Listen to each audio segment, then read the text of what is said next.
Zahiruddin Muhammad atau lebih dikenal sebagai Babur adalah seorang penakluk terkenal dari Asia Tengah dan pendiri dari dinasti Mughal, sebuah dinasti yang pernah berkuasa atas sebagian besar anak benua India yang saat ini merupakan bagian dari negara India, Pakistan, Bangladesh, Nepal, serta sebagian Afghanistan selama lebih dari 3 abad, dari abad ke-16 sampai abad ke-19.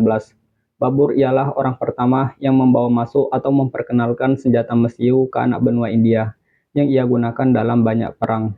Keturunan langsung dari dua penakluk besar sepanjang sejarah, Timur Leng dari sebelah ayahnya dan Genghis Khan dari sebelah ibunya. Babur lahir di kota Andijan, Lembah Fergana, pada tahun 1483 Masehi. Ayahnya yaitu Umar Semirza ialah seorang amir atau penguasa Fergana, sementara ibunya bernama Kutluk Nigar Khanum, putri Yunus Khan, penguasa Mogolistan. Ia terlahir dengan nama Zahir ad-Din Muhammad, sebuah nama pemberian dari guru spiritual ayahnya yaitu Sufi Khaja Ahrar. Pada tahun 1494 Masehi, Umar Semirza wafat setelah mengalami kecelakaan. Babur yang merupakan putra sulungnya naik tahta sebagai penguasa baru Fergana.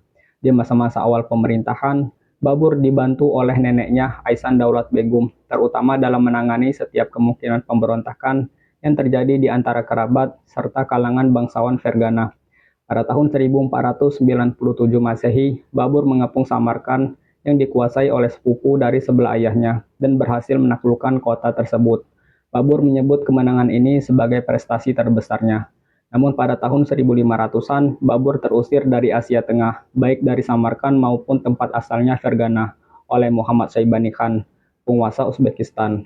Untuk mencari aman dari bangsa Uzbek, Babur memilih India sebagai tempat berlindung, bukan Badakhshan yang berada di utara Kabul.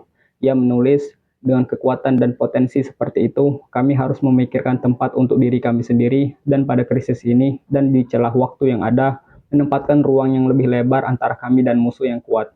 Pada tahun 1504, Babur menyeberangi pegunungan Hindukush yang bersalju dan merebut Kabul dari sisa-sisa Argunit, para perampas kekuasaan yang dipaksa mundur ke Kandahar.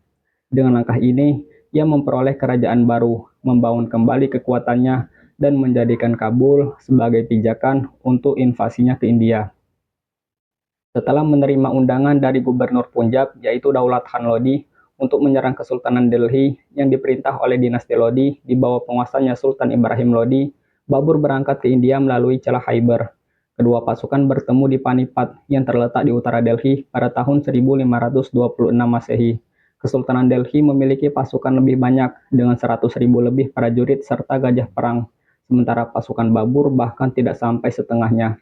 Tapi karena sebelumnya Babur telah memperkerjakan komandan Korek Api Utsmani, yaitu Mustafa Rumi, dan beberapa Utsmani lainnya, dan dari mereka ia mengadopsi taktik menggunakan korek api dan meriam di lapangan, membuatnya dapat memenangkan perang dengan mudah. Bahkan, penguasa mereka, Sultan Ibrahim Lodi, tewas dalam pertempuran itu. Dalam memoarnya, Babur menulis, dengan karunia Tuhan yang Maha Kuasa, tugas sulit ini menjadi mudah bagiku dan pasukan perkasa itu dalam waktu setengah hari terkubur dalam debu. Setelah kemenangan ini, Babur menduduki Delhi dan Agra, mengambil takhta Lodi, dan meletakkan dasar bagi kebangkitan kekuasaan Mughal di India. Tidak berselang lama setelah Babur mendapatkan Delhi, ia mendengar tentang pergerakan pasukan Konfederasi Rajput pimpinan Rana Sangha yang tengah bergerak ke arahnya. Menanggapi hal ini, Babur kembali mengumpulkan pasukan guna menangkis invasi tersebut. Kedua pasukan bertemu di Khanwa yang terletak di Bharatpur, Rajasthan pada 1527 Masehi. Dan lagi-lagi di sini Babur menghadapi musuh yang lebih besar dari mereka. Seperti halnya pada pertempuran Panipat sebelumnya, di sini senjata mesiu kembali digunakan oleh Babur dan bahkan jauh lebih besar dibandingkan yang terjadi di Panipat. Saat pertempuran berlangsung, Rana Sangha bertarung secara frontal hanya dengan mengandalkan jumlah mereka yang banyak. Pasukannya ditembak jatuh dalam jumlah besar oleh senapan Mughal. Suara senapan tersebut juga menimbulkan ketakutan di antara kuda dan gajah perang Rajput, menyebabkan mereka menginjak-injak infanterinya sendiri. Pertempuran berlanjut di kedua sisi selama 3 jam, di mana Mughal menembaki barisan Rajput dengan senapan dan panah, sementara Rajput hanya bisa membalas dalam jarak dekat. Dalam memoarnya, Babur menulis, kelompok demi kelompok pasukan pagan saling mengikuti untuk membantu rekan mereka. Jadi kami pada gilirannya mengirimkan detasemen demi detasemen untuk memperkuat pejuang kami di setiap sisi.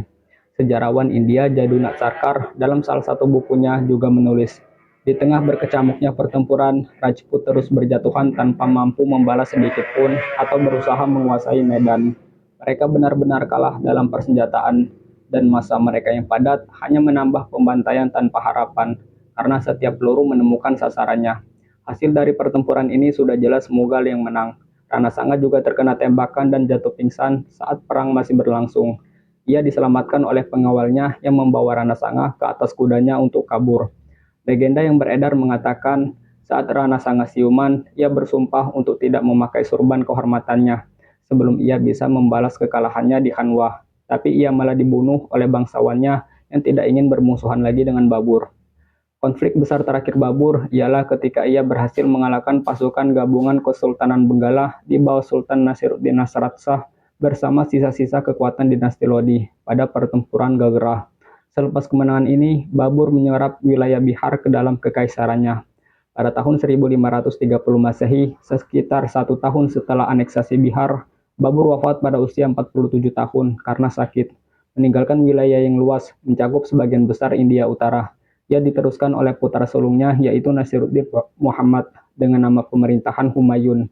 Dinasti baru yang ia dirikan di India ini nantinya akan terus diperintah oleh keturunannya selama lebih dari 3 abad sebagai salah satu kerajaan Islam terbesar sepanjang sejarah.